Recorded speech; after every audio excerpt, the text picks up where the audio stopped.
Okay, so here in the ramp, you can stand anywhere you like, and it's going to have certain height. There is no height restriction, right? But if you look at the steps, what happens? You can either stand here or next step. In between, you cannot stand, right? So there is restriction on height. So same idea about the quantum mechanics. What happens is there are, for certain quantities, only discrete values allowed at certain steps rather than being fully, let's say, continuous. So that's the one main difference between classical and quantum mechanics. Yes, of course, there are a lot of them, but this is one. So how did the quantum mechanics, why, how did the quantum mechanics develop? Basically, this was the main reason. Just keep going continuous wasn't enough to explain certain phenomenon. You needed to include that discreteness, packet of energy rather than the wave, okay? So that was the main, the transition point. So that I wanted to emphasize here. So now let's take a look at here. And this is another thing you are familiar with. Probably you learn this by saying, okay, it's a kinematic equation, right? So what does it say? Okay, so it has a position information, right? In terms of what? Initial velocity and initial position. So now what this equation is telling you is that give me some initial value of position and, oh, I forgot to grab that thingy. Okay, give me some initial value of position, give me some initial value of velocity, and I'll tell you where the object gonna be after a certain time. What's gonna be its velocity after a certain time? What's the acceleration of the object? I can tell you. So that means all the physical quantity you can measure can be found using, let's say, this equation, let's say. So this equation has a lot of information. So same idea goes with the Schrodinger equation. In Schrodinger equation, you saw that psi thingy, right? So that thingy contains information about the what we call observables, the things that you can measure actually. So the psi itself, so in this equation, psi itself is not like a position or velocity or something like that. But what it is it contains the information about that. So that means we can extract information about, let's say, position, momentum, something like that from this psi. So in some sense, it's like this position here, okay? But it's not exactly that. It's more richer there. So anyway, so how do we do that? For example, let's say if I want velocity, what do? I just take the derivative of the position, right, with respect to time, right? So this equation, I take the derivative of this x with respect to time. So x0, this position being fixed in number, its derivative with respect to time is 0, right? Similarly, now then what happens? Velocity, initial velocity is also constant, so its derivative gonna be just with respect to time gonna be just v0x plus at. So that's the another kinematic equation probably you may have used.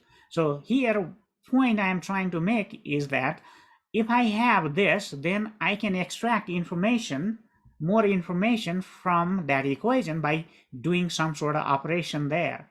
Here, what operation I am doing? Derivative, right? And similarly, I can even take derivative one more time, and that's going to give me acceleration, right? So for example, let's say if I had this equation with the numbers, let's say for example, if I had this equation with the numbers, so in your homework you may have done something like this. Let's say this is 5 meters plus, and then 2 meters per second. Oh.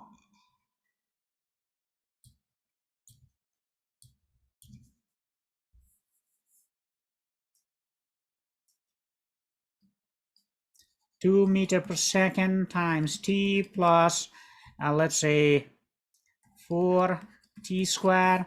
Then what happens? You can calculate a velocity by just taking dx over dt. So when you take this, then what happens? This becomes 0, and this one simply becomes 2 meter per second, and then this becomes, let's say, 2 times 4 is 8t, right? So that's the equation. And take derivative one more time with respect to time. So second derivative.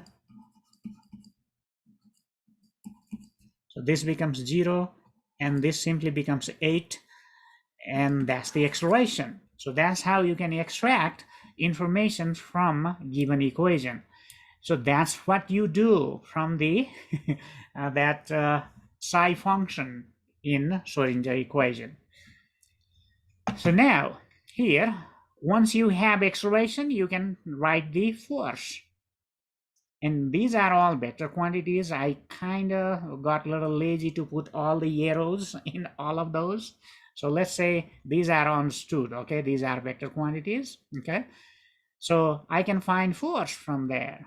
Or if I know force, I can find position, how the position is changing, how force is impacting the motion. So that's what this equation does, right? Another way to write force is in terms of rate of change of momentum, which we already talked about, where momentum is mass times velocity. So what it means? So if you know this information, you can find velocity, you can find acceleration, you can find force, you can find momentum, you name it. A lot of things, a lot of information is there. And what did we learn in classical mechanics? This showed us a way of finding those things. That's what we learned, right? Given this equation, how do you find momentum? Hey, find velocity by taking the derivative and multiply that by the mass of the particle. You have momentum. So those are the things we learn in classical mechanics. In quantum mechanics, what we will learn? We'll learn those techniques, similar techniques, how to extract information from given information. That's what we're going to be learning, okay? So now, the question for you folks here is that, is the equation of this force here, for example, force is mass times acceleration, or force is this rate of change of momentum, is this derived equation? Can we prove this equation?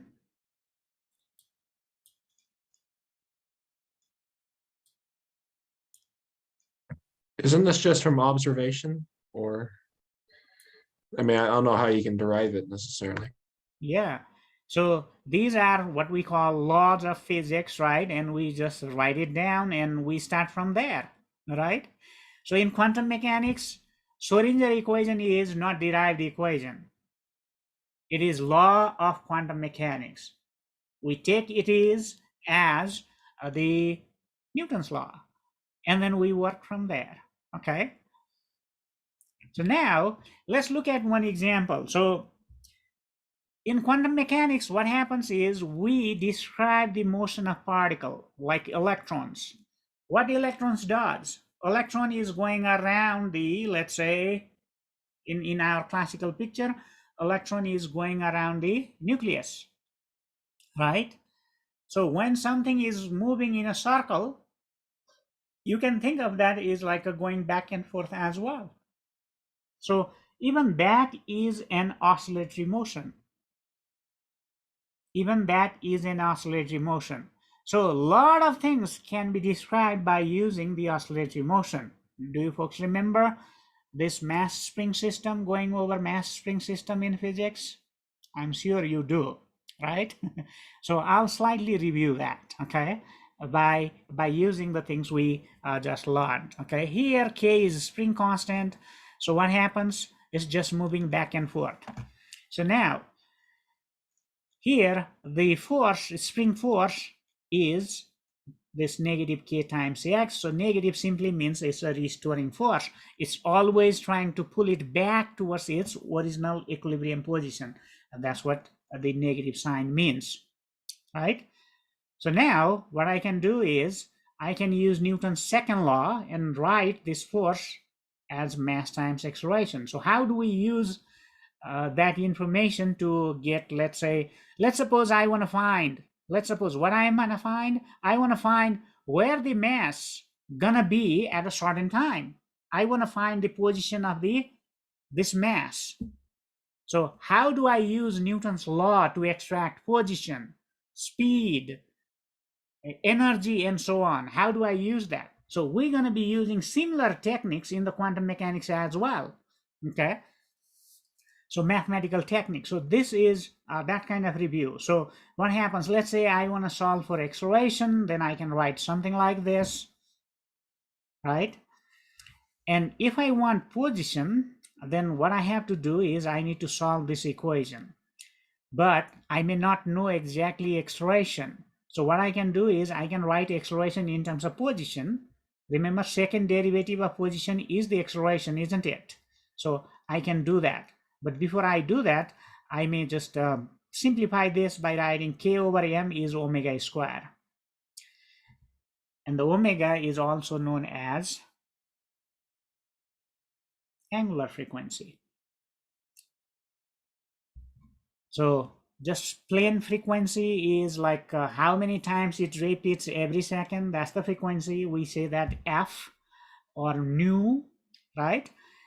And omega is angular frequency, which is simply 2 pi f. So I'm sure you have seen this equation. So I'm just so frequency, most likely nu or f, this different notation, right? So what is that? It's 1 over period. Period is time it takes to go through one cycle, right? And so that's 1 over period. And then omega is just 2 pi times that frequency, or 2 pi over t. Well, I think in the assignment there was a video linked where I talked about these things. I don't know if you had time to look at it, watch it, okay? And so now what happens here, I can replace this acceleration by this definition of acceleration, okay? Now, what is this? This is a differential equation, second derivative with respect to x, and there is x. Hey, so if you look at this, what do you see in this equation? See, there is some operation times psi is equal to something times psi. Look at here, some operation 2x, I should say, rather than time, some operation to the x gives you some value, some information, and same thing, x. See how closely they are related. But there is one main difference.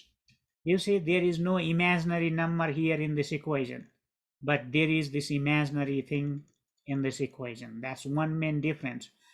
So to develop quantum mechanics, the imaginary number was required. In classical mechanics, what happens? We use imaginary number, but we use it for mathematical convenience. But in quantum mechanics, it's the law of nature. You need that. Without that, you cannot do the quantum mechanics. Okay. So anyway, so anybody remembers the solution of this equation?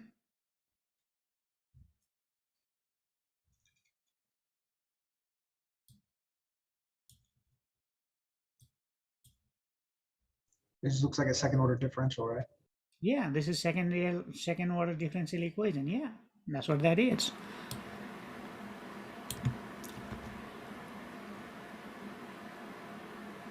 So how the position of this thing gonna change? It's oscillating, right?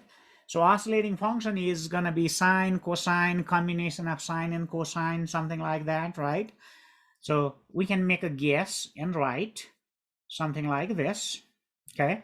So if we use initial condition, for example, let's say, let's say at the beginning, x is equal to 0, it was at maximum displacement. So what that means, let me try to draw it here. So I have this spring,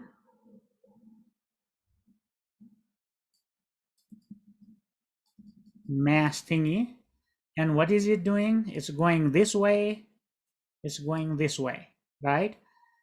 So these are the x at different times.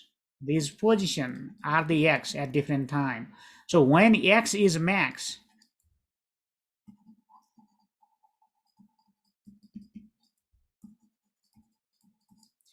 we call maximum displacement or Amplitude. amplitude. That's right. Okay. So this is amplitude. So that means what I'm saying is when I started looking at, see, this is oscillating, right? It's going back and forth. So when I started looking at it, it was here. That's what I'm saying. The amplitude. So displacement was maximum. Okay. And in that case, I'm sure you know how does the cosine function looks like. At zero, cosine is maximum, right? Cosine 0 is 1, maximum possible value.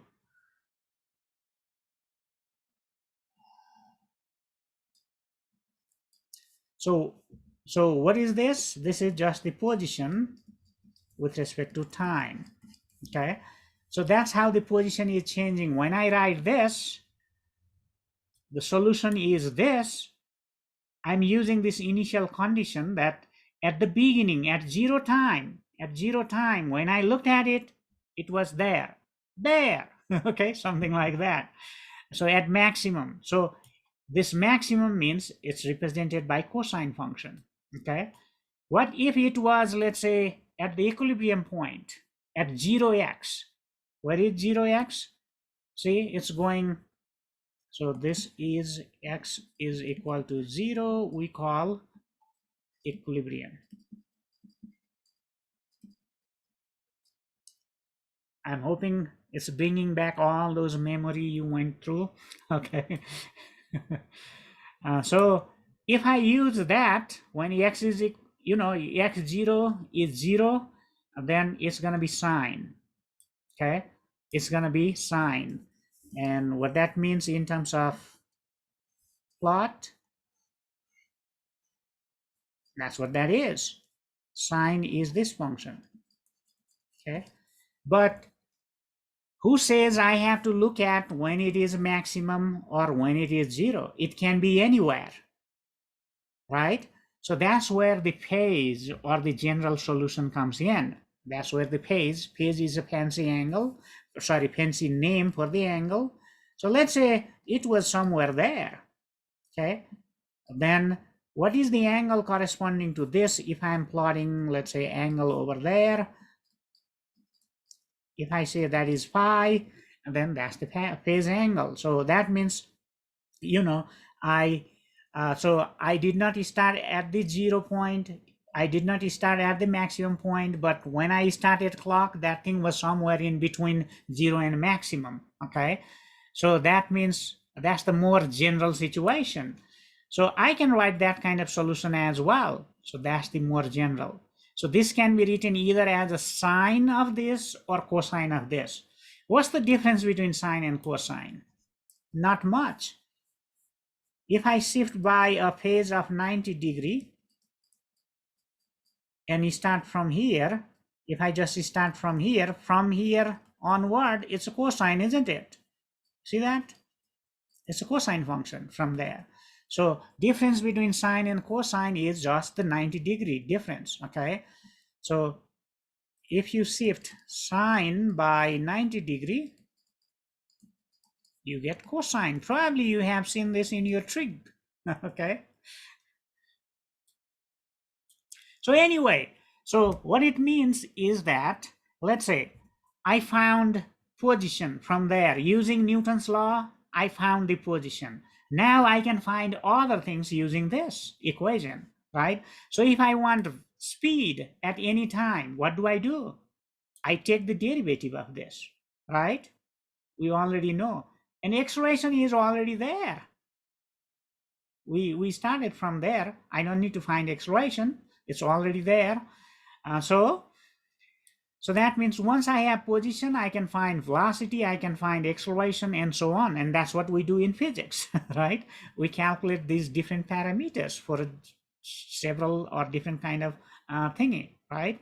So that's what we do. So when we are here, I like to point out in this sketch, if I'm plotting time here, then distance between these two peaks is the period. And when we say frequency, that is 1/period. So that's what I was talking about, right? So we're going to be using this frequency in quantum mechanics as well. So that's what that is.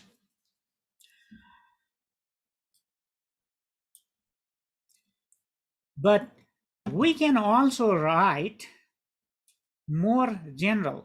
Oh, by the way, so do you know how to verify, let's say, this is really the solution of this equation, and this is one of the assignment for you folks, question number 2. So how do you do it? Let's say if I ask you to verify xt is a sine omega t is the solution. If you want to verify that solution of this equation, how do you do that? You just you just plug it in and see if it's a true statement. right. So to plug in, you need to take derivative twice on this side, right? And this side is this times x. So see if you get the left side and right side same. So yeah, very simple exercise for the first week assignments, okay? So now, can we write this, solution in even, other ways? Sine, cosine,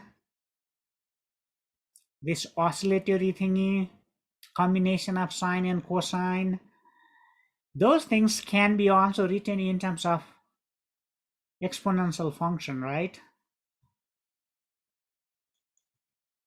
So this, if you were to use this as the solution, you can plug in this in that equation and verify that these are also indeed the solution. This is also a solution, okay? You can verify that. So this is also a solution. So why it makes sense? Now there is imaginary number. There is imaginary number. So why are we doing this? Probably you know taking derivative of this exponential function is a lot easier than taking derivative of sine, cosine, trig functions. Do you folks know that? Or even adding trig function, multiplying trig function, dividing trig function, dividing, multiplying this exponential function, they are easier, way easier than the trig. So whenever, we always want to write something like this, and then do your derivative, math, multiplication, and so on. And once you are done, and what do you do? Hey, my real part is this, so that's what the solution looks like. And we don't care the imaginary number there. So we using this as a tool, mathematical tool, just that. That's all we are doing in classical mechanics. Quantum mechanics is very different, okay? So when we have this kind of oscillatory function, see, it can be sine, cosine, or anything. Another thing I like to point out is if something is oscillating, so here it's small, and depending on how big a screen you are looking at it, it may be even harder to see.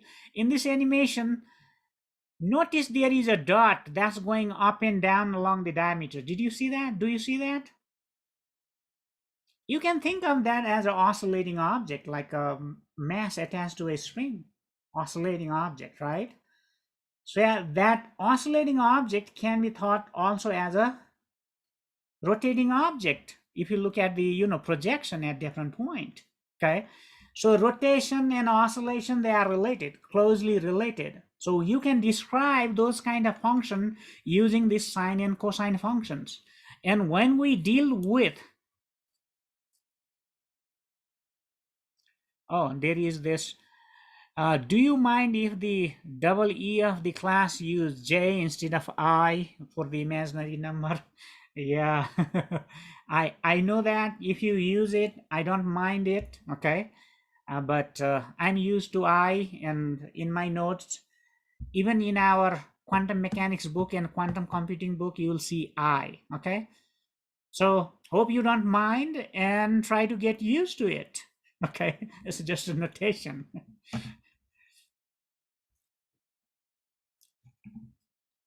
So the book we are using, they use I, okay? So yes, it's a J. The J you have learned, okay?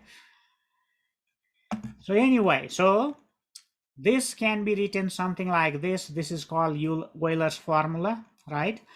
And this equation is derived in our quantum mechanics book in Appendix B. So I'll also talk a little bit about a complex number, the way we'll use that for quantum computation and quantum mechanics. I'll talk a little bit about it, but I'm giving you heads up. So if you go to the Appendix B of quantum mechanics textbook, remember we have two main textbooks, one quantum mechanics, I'm writing that in syllabus as a QM, another one is quantum computing, that I'm writing as a QC, okay?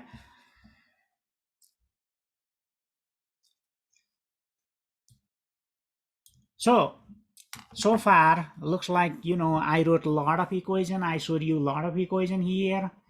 So what's the main thing I'm trying to say is that in classical mechanics, there is Newton's law, and using Newton's laws, you can describe or compute something like position, velocities, acceleration, and so on of system. And this is an example of oscillating object, okay? What is our system? The system that's oscillating.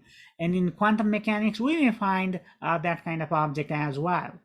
The simple harmonic motion, we call this is called simple harmonic motion. It appears even in quantum mechanics, okay? And we try to describe the simple harmonic motion in quantum mechanics. We may not go in a lot details, but if you are taking quantum mechanics class, actually not quantum computing, then you will be spending few classes just talking about simple harmonic motion, this oscillatory system, okay? What's the difference and so on. So anyway,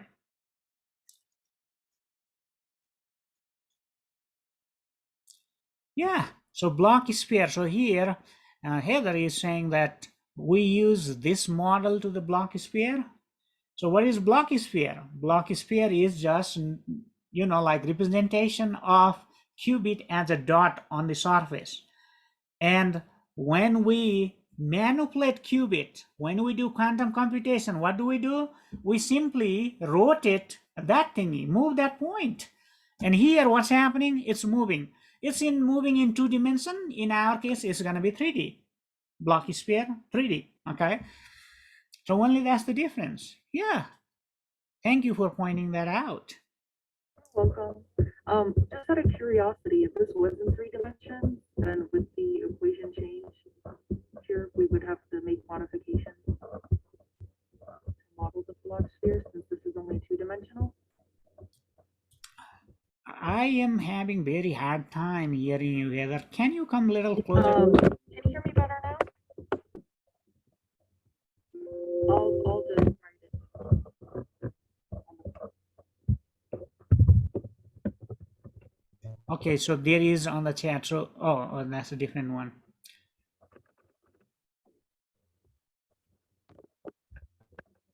Yeah, that will work too.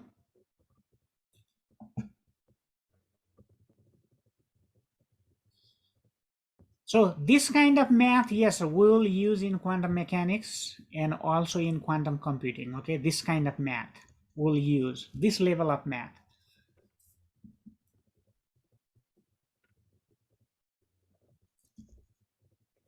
Okay, so let's say if I want to find the energy of the oscillator, how do we do? So energy is related to work. So whatever work we do, let's say a force does, that is stored as energy. So for example, for the gravitational potential energy, what happens? If I lift it higher it goes, we say, okay, it has higher gravitational potential. For the spring, what happens? For the spring, we push it, see, and let it go, it's going to snap back. So by pushing it, I did work. and I stored energy in this. And I say, okay, that's the potential energy of the spring, right? So how do I calculate that? I simply calculate the work done. And you know, work done is just a product of force and the displacement, right? So force changes with position, so that's why I cannot simply write F times displacement. Force changes because F is K times X, right? So at every X, force is changing, so that's why I'm writing like this. And I can even and by the way, in quantum mechanics, usually this V is used for the potential energy rather than U. Okay, so don't get confused with the electric potential. So in physics, we usually use V for the electric potential, not the potential energy. But in quantum mechanics, you may see, okay, that's the that is being used as a potential energy. Okay, so just a notation again. Okay. So this sum means we can write that in terms of integration. That's the definition of integration, right? And now I can replace this force, spring force. I'm applying against the spring force. So spring force is negative kx. The force I'm applying is positive k times x times dx. And this is simple integration. K is constant, so x times dx. So integration is simply x squared over 2, right? So that gives me potential energy, the spring potential energy or elastic potential energy of the spring, right? So now here is the thing, another idea we're going to use. So if I know potential, I can find force. How do I find force from potential energy?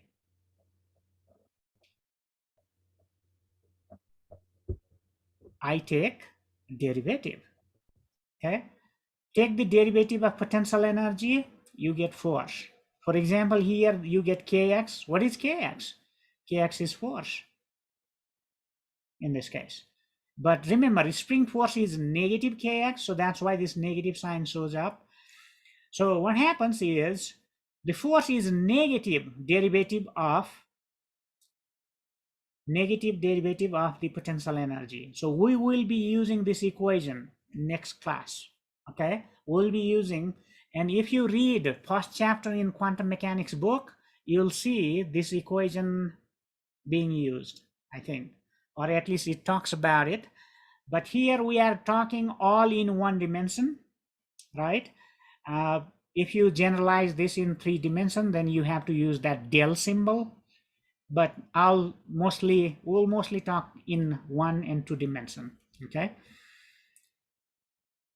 So this is equation we'll be using. So that's where it comes from. Okay.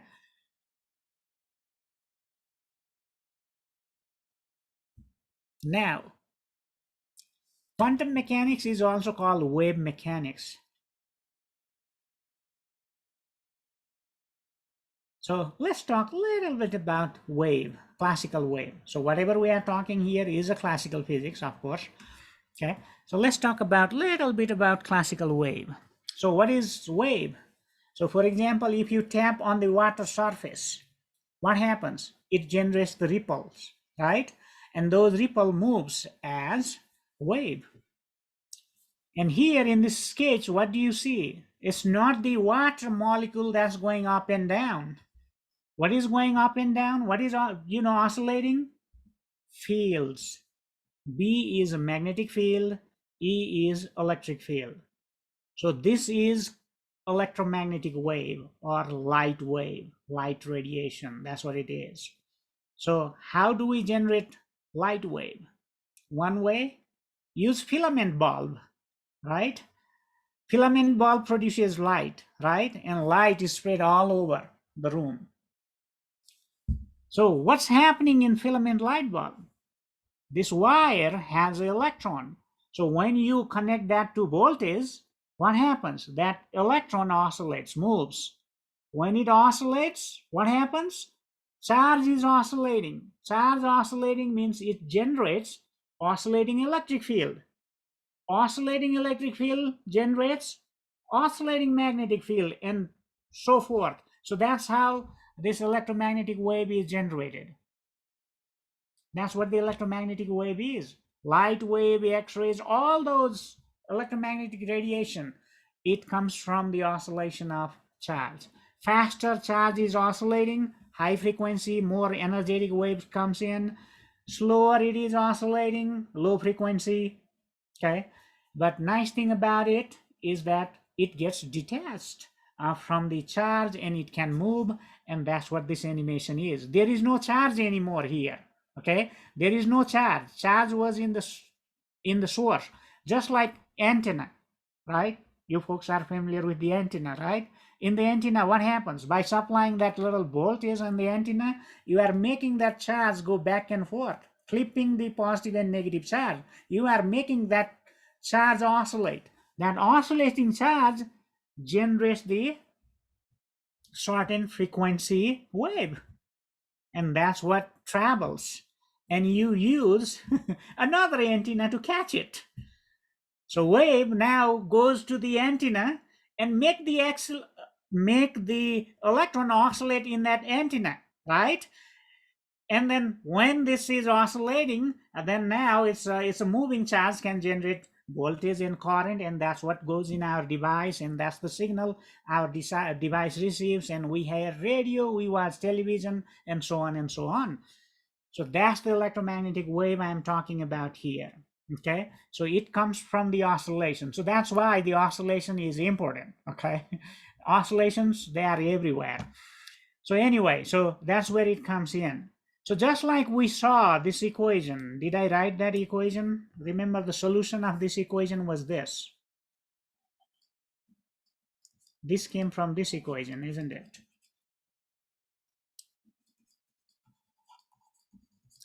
That's where it comes from. So this is solution. This is oscillating thing we grabbed, okay? Similarly, we can write similar equation for this, okay? And that's what the Maxwell, one of the famous Maxwell equation is. You see here, rather than X, what is oscillating? Electric field. And by the way, you can write similar equation for magnetic field if you like. And magnetic field and electric field, they are related. Just E is just C times B, so not a big deal. So generally we talk in terms of electric field, right? So this is wave equation. This moving thingy comes from the solution of this, okay? So this is traveling wave. It has both position and time information. You see that? Position and time. It's oscillating with respect to time, oscillating with respect to this. And C here is the speed of the wave. In this case, it's being light wave or electromagnetic wave.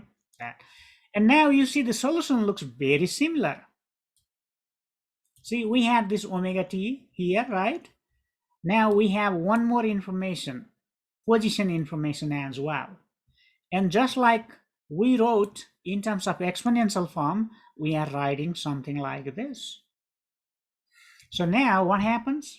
In quantum mechanics, you'll see solutions something like this as well. So what is quantum mechanics? It's describing the wave of the electron. See, this is also coming from the wave of the electron, but here it's an electron behaving like a wave, totally wave. There is no electron particle here. But in quantum mechanics, electron is there and it has a mass, it has particle, and equation has mass of the electron in that equation. Over here, there is no mass of the electron there. Okay, that's the main difference. Is that just because we're working on such a macroscopic level that we don't have to account for it, or is it just like why is it not the mass of the electron not in these equations? See, this in this case, what happens is electron itself is not moving here in the signal. This is just a signal. It's the oscillation of electric field and magnetic field, right? So because of that, see, with this field, electron is not moving. Electron remains at the antenna. And this wave detaches itself from the antenna and moves like this. So there is no mass moving here. But in quantum mechanics, we are describing motion of the electron, treating the electron as wave, not as a particle. Here in classical physics, we are treating electron as a mass. And wave is generated by oscillating electron here. So yeah, I'm glad you asked that question.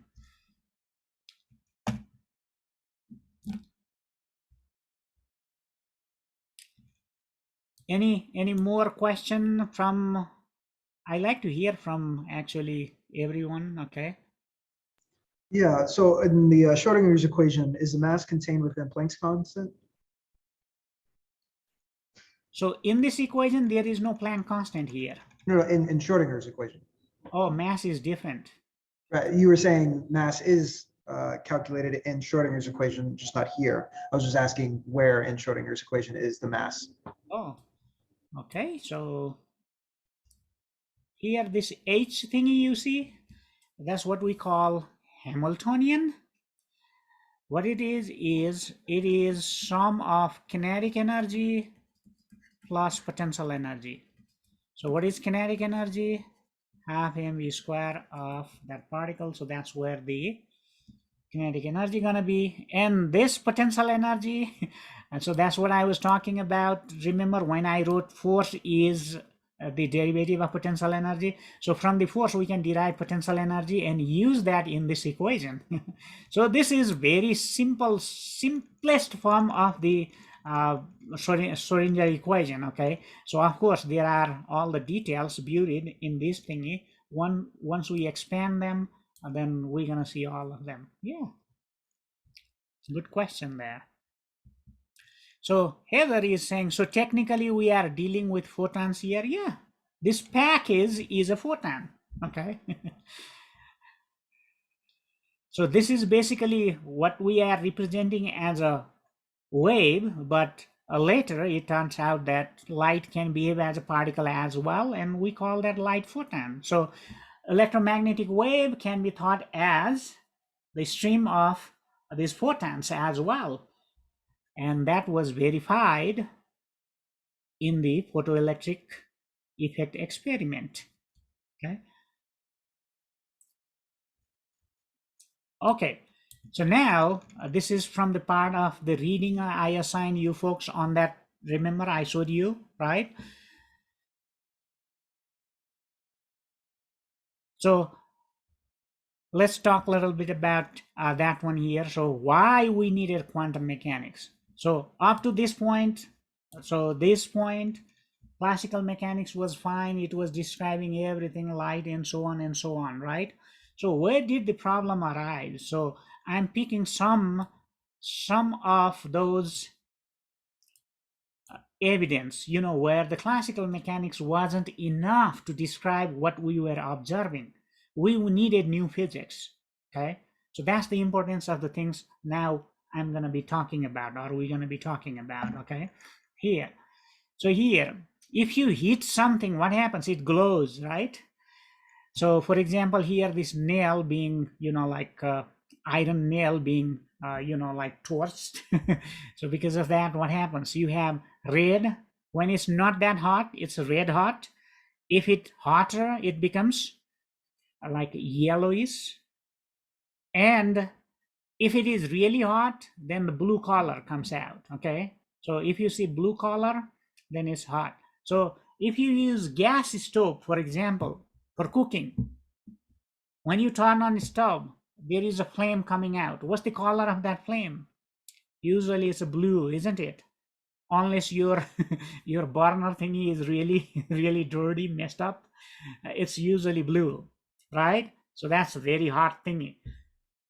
Spray a little bit water over there. What's gonna happen? That flame of the color gonna change. So it depends on temperature. Okay. So now, so these different color, is coming at different temperatures. Okay. So when we say red, what we are seeing is at red, there is maximum intensity is coming out. Maximum light is coming out at that temperature. That's what it means. What color light coming at that temperature? Red light coming at that temperature. Okay. And let's say if we go higher, then it's going to start coming out. Maximum light you see gonna be the yellow light, and so on. Okay. So here so by the way, so now what's the intensity of light coming out? based on the classical formula, it was inversely related to the fourth power of the wavelength. Remember, color is related to frequency and wavelength. You know that, right? So for example, when we say red light, that means the wavelength of that light is around 634 nanometer. Okay, lambda, red, wavelength of red light is around 634, or we say, if you have a laser pointer that emits red light, look at the writing and it's going to tell you what's the wavelength that's coming out. Okay, so roughly we say, okay, it is in the order of 700 nanometer. Okay, so that's the longest wavelength that we can see, and the shortest wavelength we can see goes towards the blue. Okay, violet. So blue is in the order of 400 nanometer. And how the frequency and wavelength are related? Because speed of the wave is product of frequency and wavelength. Okay, probably you may have seen something like this. B is nu times lambda, or I don't know if you use the F for the frequency. Okay, so this is, you know, one main famous wave equation. So this is how frequency and wavelengths are related. So what it means, shorter wavelength, blue has a shorter wavelength than red. So that means it has a higher frequency. Okay, and later we'll see higher frequency means more energetic. Okay, so anyway, so smaller wavelength, you know, smaller the wavelength, you expect, you know, like let's say more energy coming out. It's the amount of energy, you know, coming out. It's like an intensity, let's say. Okay, brightness, let's say. So if you make plot of this formula, what do you see? You see this equation. It says, okay, you keep decreasing wavelength, this intensity keeps increasing. There is no stop there, right? It can go, if you make wavelength 0, then this is going to be infinity. So that's what this is telling you. It can go really, really high. Okay, so that's what this formula said. And this formula, how is this formula derived? Assuming that light is a wave. Okay, assuming that light is wave. That's how this formula is derived. This is classical mechanics. Okay, and then you do the experiment. What happens? Hey, they don't go high and high forever. They reach to a maximum value and then it starts coming down. That's the experimental observation. So there is problem. Okay, you have a theory that says, okay, it should happen this. It should just keep on increasing. And what you have, experimental evidence, it comes down. It comes down. So there is problem. Do you see the problem, folks? Do you see the problem? So We need a new variable. right.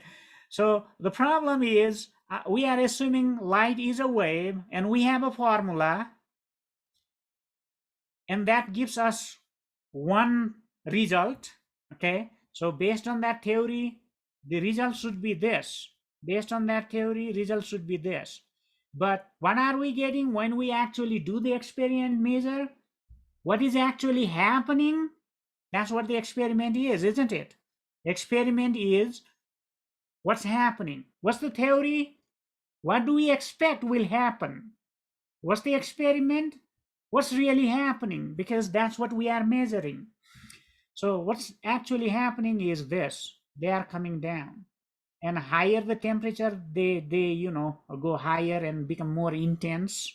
Okay, so that's a different thing. But the main thing you want to take away from this is that this theoretical result derived by assuming that light is a wave is not working here for this problem. It's not working. So you need solution, right? So now as a scientist, what do? You try to come up with the theory that can explain this. Okay, and then Planck, oh, by the way, it has a name called ultraviolet catastrophe, because as you go shorter and shorter wavelength, you are moving from red to blue to ultraviolet. Okay, that's why the name. So you may hear in chatter, okay, in quantum mechanics or this kind of thing, you may hear this word UV catastrophe. That's what that is. Okay. So it's not describing what happens when wavelength gets smaller. It's not describing it. It works just fine as long as wavelength is, like longer or low energy. See, in this side, experiment and theory kind of matches very closely. But where is the problem? At shorter wavelength, okay? So, as a scientist, what do you do? Hey, there is a theory, there is experiment, they are not matching. Now your job is to come up with a theory that can explain it. Okay. So what Planck does is, okay, rather than using energy as a, rather than using energy of a wave, let's use energy as a discrete particle like this. Frequency times some constant, okay? And this h is that the famous Planck's constant, and that's where this originates from, okay? So he tries that, and then rather than doing integration, integration, okay, derivative integration, right? Rather than doing integration, what he does summation for the discrete particles, and then comes with this formula. Now you plot this formula, hey, for all these frequencies, exactly matches. So what does it mean? What is this telling us? Hey, light is not just a wave. Light also acting like a particle. New physics, you see that? That's where the photons comes in. Now, there is another experiment that actually also, allow us to calculate the value of that Planck constant. And this experimental observation. So where am I getting this from? Are you familiar with PHET, Fate, Colorado thingy?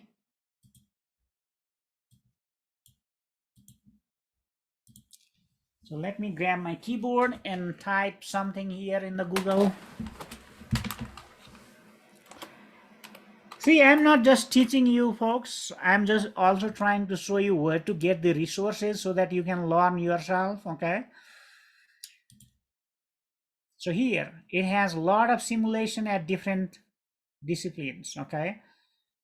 So the one I'm looking at is, excuse me, that's in the physics, and I think it is this light and radiation thingy, okay? So there are a lot of simulation. So there is this black body radiation thingy. You can go and play with that, okay? So because of this, the Adobe Flash Player versus this Java thingy and so on, there is a little bit, transition problem. But so anyway, that's what it says, okay? See how that curve intensity increases with temperature. That's what it is showing, okay?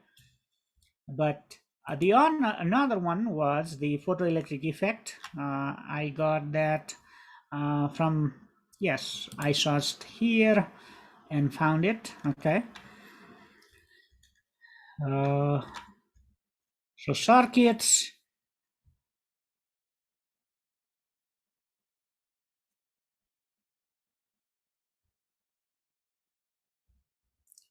So mass spring system, Hooke's law and so on are there too, right? Yeah, I guess I should just type photoelectric effect. If you type photoelectric effect here, you'll find this, okay? So now let's take a look here. What's happening?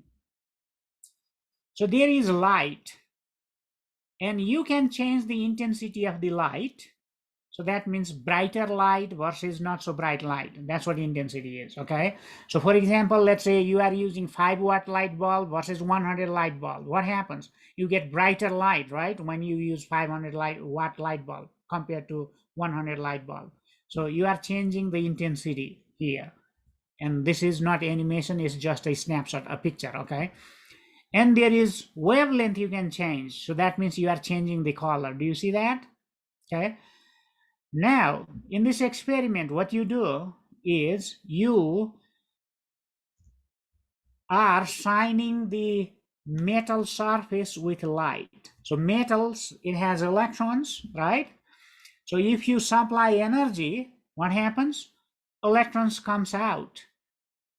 And then that electrons makes current, you can measure the current. Hey, photocell. Are you familiar with photocell? So where the current in the photocell comes from? Solar cell. What's the phenomenon? It's the photoelectric effect. Sunlight hits the metal plate, that solar panels, and then electrons comes out, and that electron makes the electric current. That's what we use. Okay. So this is this knowledge that makes that possible. Okay. So anyway, so you do that. Now what you do is you change the intensity of the light. Okay. And what do you expect? You expect, based on wave theory, more intense means more energy, isn't it? More energy. According to wave theory, intense means more energetic. Okay.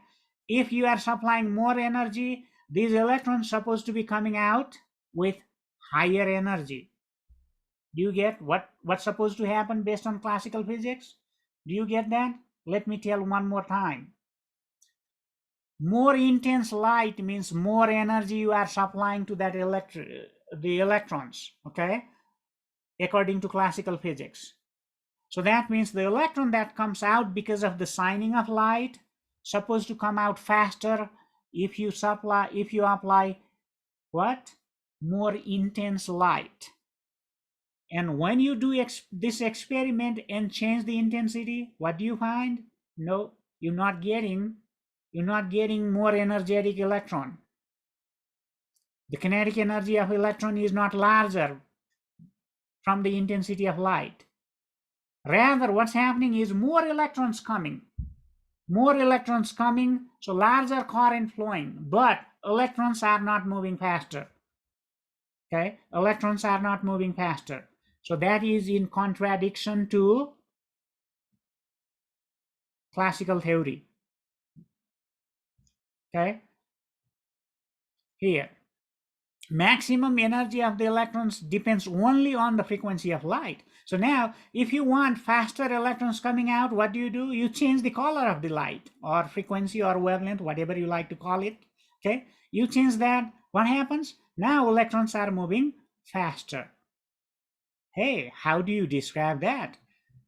In wave theory, there is no direct relationship between frequency and the energy. There is none.